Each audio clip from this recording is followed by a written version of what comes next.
There is one clear way to ruin your co-parenting relationship, and that's overreacting. I can't even count how many times throughout the last 2 years of our co-parenting journey I've had to sit with myself and think for hours and hours, sometimes days, about whether this particular situation is me overreacting or whether it is actually quite bad. And it used to happen a lot at the start, especially when we first went into 50-50. And I always found that even talking to friends didn't really help, because some of my friends are a little bit dramatic. None of my friends have 50-50 co-parenting or are on good terms with their co-parent. So most of them would cheer me on and fuel the fire, and they'll be like, that's out of order, blah, blah. And I'd be like, oh, maybe it is a thing. But one thing I always made sure was I had to be really certain before I said anything, because of how hard we've worked to build where we got to. It actually really only takes one person being a bit of a dick or overreacting for that all to come crumbling down. And look, I'm no saint. I am not perfect. There's definitely been 2 or 3 times where I've overreacted on something. There's probably been a couple of times where I've also underreacted to things out of fear of damaging the relationship because I wasn't really sure how serious it was. And I mean, both are equally as bad. But there was one tool that I always found super, super helpful to make me work out whether it was serious or not. And that was using AI. I would use a chatbot, it's with ChatGPT, and I trained it to think about both sides of the situation, to completely zoom out and to come at the situation calm, mature and centered. And there were times where I was spiraling about a situation, and I was all ready to go cuckoo crazy and cause a scene because I was outraged.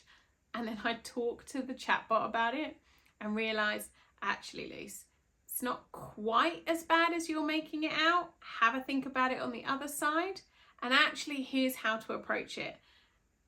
And every time that I did that, and then I approached it that way, it was always handled really easily. It was always handled really well. And so that's why I decided to share this chatbot with all co-parents. I've managed to make it so it's so easy to access that any co-parent can go in, chat to the chatbot about anything to do with your co-parenting, and it will just give you a real clear, grounded, non-bias answer.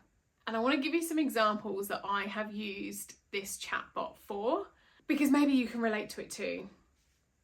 So one thing that I am particularly good at, because I'm a bit of a people pleaser and I just want everyone to like me and I don't want to be the crazy bad ex-wife, I know that's a whole different thing to deal with, is I over-explain.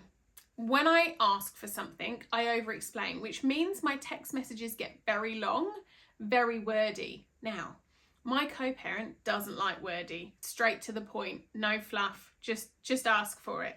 Don't give me the whole story. But I always feel like I have to give the whole story. So what I started to do was type the text into the chatbot and then ask it to get direct and to the point, to send it to my co-parent. And every time it would come back with something and I'm like, oh yeah, that's what I wanted to say. And I'd send it and I would get I'd get faster replies from my co-parent doing that than when I sent the long wordy ones. Because actually sometimes the long wordy ones just confused the hell out of him because it was just too many words. I do that so often. I have also used it. There was a particular situation that was serious, that did need escalating, and that did need me to CC my lawyer in. And I'm not going to go into the situation, but I used this chatbot to work out the best route for this because I was about to start World War III over it. And the back and forth text messages were just getting bitchy and a bit narky from my side. So I spoke to the chatbot about it I came up with a plan, and it suggested a nice, grounded but direct email about the situation, and to CC the lawyer in to make sure that he knew actually I was being pretty serious about this. Did that, got a response of okay, and haven't had a problem since that particular situation, and avoided any situation. There was no silence treatment, there was no change in energy, change in moods after we dealt with that situation, which was great. Other things that I have also used it for are for things like today. I used it today because today I'd usually get the kids back, but Dad's going to have them a little bit longer because he's been away and he didn't really have a time to come back, and that I was all fine with. I'm like, whatever, just drop them back Saturday. It's not the end of the world. I miss half a day, who cares? But I felt so strange today. I felt very on edge, but like anxious, but on edge. But it's strange because I don't know what I'm on edge about. And so I spoke to the chatbot about it. I was like, I feel a bit on edge. I explained the situation. It said, that's totally normal. It's out of routine. And you've been away from your kids for the longest that you have been away from. Any parent is going to almost feel this emptiness because they are away from their kids for so long.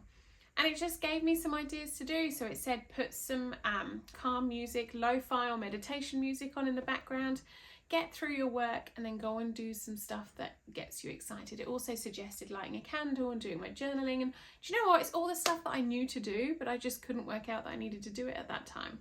And I feel so much better. And I just think sometimes and this isn't just for co-parenting, right? This could be for parenting. This could be for relationships. Sometimes going to your family or friends for advice is actually the worst thing you can do, because most of the time they're going to gas you up, right? Especially if you're separated from the person, because they're always going to be on your side. They're always going to be your team. So they're always going to negatively think of the other person. And I know I sort of have that in my situation. Even though we're amicable, my friends will always hype me up, and they're like, yeah, you need to do it. And I love them. I love them for that. And if I need that, I'll go to them. But if I need a sensible person to talk to who will see both sides, who can put a 50-50 co-parenting hat on and give me a grounded, reasonable answer, I don't have any of those people in my circle. Oh, actually, maybe I'm starting now to get that, but they're not quite close enough for me to like air my dirty laundry to. I found literally going to this chatbot is like a non-judgmental, non-biased best friend that will spit out great advice. And it's been, I will admit, it has been one of the tools that I use the most. Another thing I used it for was how to discuss with Dad about finances. I didn't know how to talk to him about some finance situation. I didn't know how to bring it up. I didn't know how best it was to handle. I asked the chatbot and it gave me a few suggestions, and I picked the one that made the most sense. Asked it to write me a text message, and it sent a text message, and we got it all fixed and sorted. And it's like, it's so simple and easy. So it's available now. I'm going to link it in the show notes. If you're watching this on TikTok or Instagram, just comment chat below and you can get the direct link for it. It's $7 and you have it forever. It's in your back pocket. You can save the link, you can have it in your phone, and whenever you're in a situation you have to ask it. You can also voice note into it and it will voice you back if you prefer that.